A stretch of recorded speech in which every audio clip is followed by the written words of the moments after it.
Hello दोस्तों, स्वागत है आपका मेरे यूट्यूब चैनल में एक बार फिर से।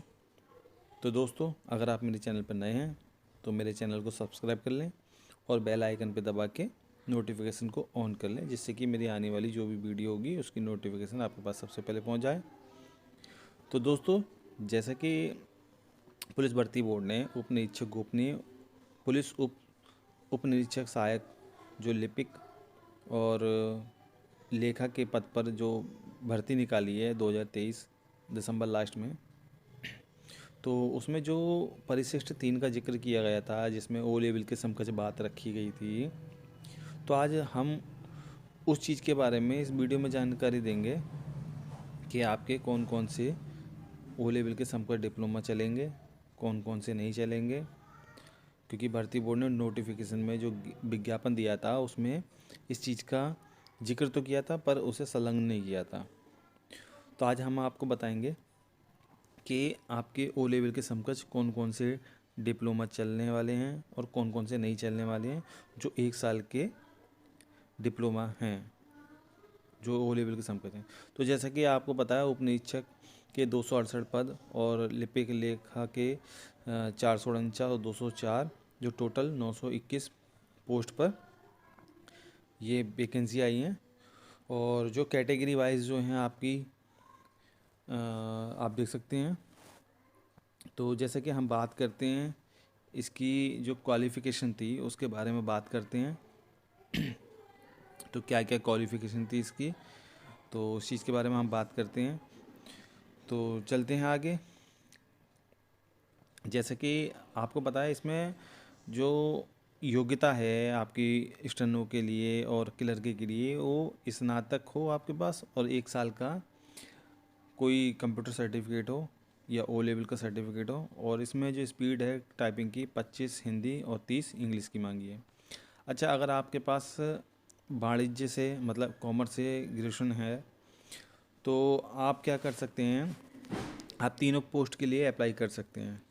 और जिसमें अकाउंट के लिए 15 शब्द प्रति मिनट की गति चाहिए, मतलब टाइपिंग जो आपकी हिंदी में होगी, इंग्लिश की नहीं मांगी जाती, इसमें सिर्फ एक ही टाइपिंग मांगी जाती है 15 की, जो सबसे आसान होती है। अच्छा, अब आप देख सकते हैं यहाँ पर कि यहाँ पर परिशिष्ट 3 का जिक्र किया गया है। जो परिशिष्ट 3 इस विज्ञापन में संलग्न नहीं किया गया था, पर हम बताएंगे आपको कि परिशिष्ट 3 है क्या, कौन कौन से सर्टिफिकेट चलेंगे इसमें, क्या क्या चीज़ है, क्या क्या चीज़ नहीं है, वो चीज़ सब बताएंगे। अच्छा, उससे पहले हम बात कर लेते हैं आप इसमें जो आपकी जो एज मांगी जाती है वो 21 से 28 मांगी जाती है। और आपका 400 नंबर का पेपर होता है। और 400 नंबर का पेपर होने के बाद आपको जो इसमें लिखित परीक्षा में 35% अंक और कुल 40% नंबर होने चाहिए। प्रत्येक सब्जेक्ट वाइज इसका रूल होता है, एक वो मांगा जाता है। तो ये चीज़ इसमें मांगी जाती है, तभी आप क्वालिफाई हो पाएंगे, वरना नहीं हो पाएंगे। अच्छा, चलिए बात करते हैं हम आगे। आपकी जो कैटेगरी वाइज छूट मिलती है 5 साल की, वो इसमें मिलती है SC ST OBC वालों के लिए, जो आपका 1 अप्रैल 2023 से लेकर विज्ञापन की लास्ट तिथि तक का होने चाहिए। चलिए अब हम बात करते हैं आगे यहाँ पर परिशिष्ट 3 की।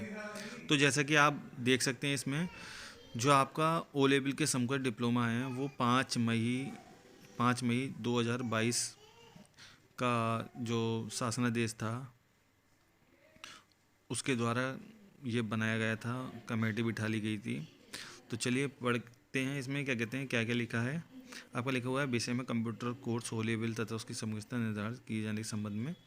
जैसे आपने देखा, इसमें कार्यालय व्याप संख्या ये है 18/11/2022 को ओ लेवल के समकक्ष निर्धारण कमेटी गठित की गई थी, जिसमें ये कमेटी में सदस्य बनाए गए थे और इनके द्वारा ओ लेवल के समकक्ष डिप्लोमा बनाए गए थे, जो गृह विभाग, उत्तर प्रदेश लोक सेवा आयोग तथा आदेश सुझाव के अध्ययन के परिप्रेक्ष्य सम्मिलित द्वारा ओ लेवल की समकक्षता के निर्धारण का प्रस्ताव किया गया है, जो निम्नवत है।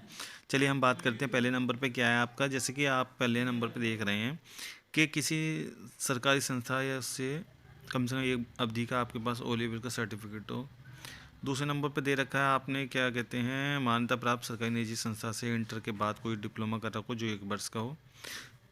जो 1 वर्ष के डिप्लोमा जो हैं वो आपके इसमें जो कॉलम बनाए रखे हैं इसमें दे रखे हैं। इस कॉलम में जो है आपका जो सर्टिफिकेट है वो आप देख सकते हैं कि आपके पास कौन कौन सा है। जैसे कि पहले नंबर पे है डोएप, diploma in office automation publishing, डोमा, एडीसी और एडीसीए, जो आपका advance diploma in computer application. मतलब आपके पास कंप्यूटर एप्लीकेशन का कोई ना कोई 1 साल का सर्टिफिकेट होना चाहिए। जो आपके पास 1 साल का सर्टिफिकेट होगा सिर्फ वही चलेगा, और वो भी आपका किसी मान्यता प्राप्त या किसी नीलेट या डोइक से होना चाहिए। तो जैसे 5 नंबर पे एडीसी है 6, और 6 पे 8 पे ये सारे काफ़ी सारे हैं, DIP, DISM, DIT, DTP, MDC, MD, ये काफ़ी सारे हैं जो 28 सर्टिफिकेट दे रखे हैं आपके 1 वर्ष के। और चलिए बात करते हैं हम तीसरे नंबर पे क्या दे रखा है। तो तीसरे नंबर पे आपको दे रखा है कि किसी सरकार या केंद्र सरकार द्वारा यूजीसी, नीलेट या डोइक द्वारा इस संस्था से इंटर के बाद या स्नातक के बाद आपने 1 वर्ष का कोई डिप्लोमा कर रखो। जो जो 1 वर्ष का डिप्लोमा है जो आपका जैसे पीजीडीसीए, डीसीए, ये पाठ्यक्रम उत्तीर्ण कर रखो।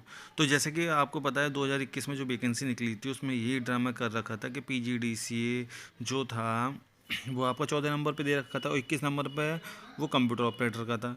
मगर वो विज्ञापन कमेटी जो थी वो 2014 वाली थी, जो कंप्यूटर ऑपरेटर भर्ती के लिए बनाया गया था।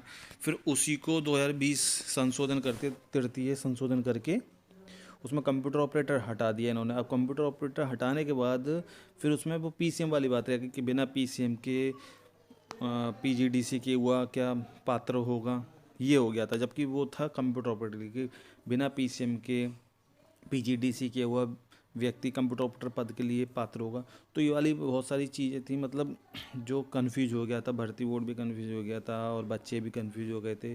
पर ये थोड़ा गलत हुआ था, खैर कोई नहीं, अब उसमें सुधार हो गया है। तो जैसा कि 4 नंबर पर आप देख सकते हैं यूपी डीएसको से 1 वर्ष का डीआईटी का आपके पास टेक्नोलॉजी उत्तीर्ण किया रखा हो कम से कम। फिर 5 नंबर पे कम से कम 1 वर्ष कंप्यूटर साइंस कंप्यूटर एप्लीकेशन रहा हो कोई स्नातक विषय में।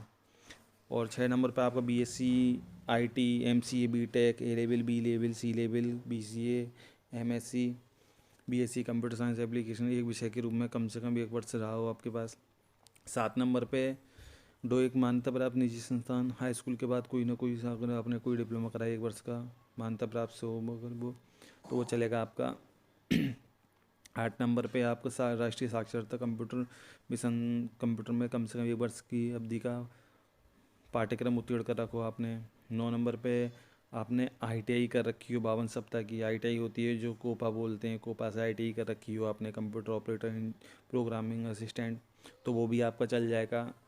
और आपका जो 10 नंबर पे है जो दे रखा है कि किसी केंद्र सरकार या किसी बोर्ड विश्वविद्यालय यूजीसी से मान्यता प्राप्त संस्था से 3 वर्षीय डिप्लोमा उत्तीर्ण किया हो, जो आपका क्या कहते हैं computer engineering, information technology, electronics engineer, जो आपने देखा होगा कि कंप्यूटर ऑपरेटर और प्रोग्रामर की जो वैकेंसी निकली उसमें इस चीज़ का जिक्र किया गया। अगर आपके पास है तो आपका ये सर्टिफिकेट जो 10 नंबर पे दे रखा है आपका प्रोग्रामर भी चल जाएगा, जो 4600 ग्रेड पे की नौकरी है। और यहाँ पर 2 नंबर पे दे रखा है, अतः मुझे यह कहने का निर्देश हुआ है कि कंप्यूटर कोर्स ओ लेवल तथा उसकी समकक्षता निर्धारित किए जाने हेतु उपयुक्त अनुसार कार्रवाई सुनिश्चित कराने कष्ट करें। ये शासन देश भविष्य में विज्ञप्ति में होने वाले चयन पर लागू होगा। तो ये चीज़ है, ये काफ़ी सारी चीज़ दे रखी है इसमें, जैसे कि आपने देख ही लिया है। तो जैसा आप देख सकते हैं कि भाई आपके पास कौन कौन से सर्टिफिकेट हैं, कौन कौन से सर्टिफिकेट नहीं हैं। और एक चीज़ का ज़रूर ध्यान रखना, देखो काफ़ी सारे सेंटर खुले होते हैं, वो बनवा देते हैं आपका डीसीए पीजीडीसीए, पर उससे कोई फ़ायदा नहीं है अगर आपका वो वैलिड नहीं है। तो फर्जी वर्जी मत बनवाना, क्योंकि डीबीपीएसटी में काफ़ी ज़्यादा तकलीफ़ आती है भाइयों, तो फिर कोई फ़ायदा नहीं रहता, आप हाथ धो के बैठ जाएं। तो जो भी है आपका पास वैलिड वाला होना चाहिए यूजीसी से किसी मान्यता प्राप्त नीलेट डोइक से, तो वो चलता है सिर्फ, उसके अलावा कोई नहीं चलता। ऐसे बनवा के दे दें तो क्या फ़ायदा आपका। तो पहले ही आप अपने डॉक्यूमेंट्स की जांच करा लें कि आपका सही है नहीं सही है।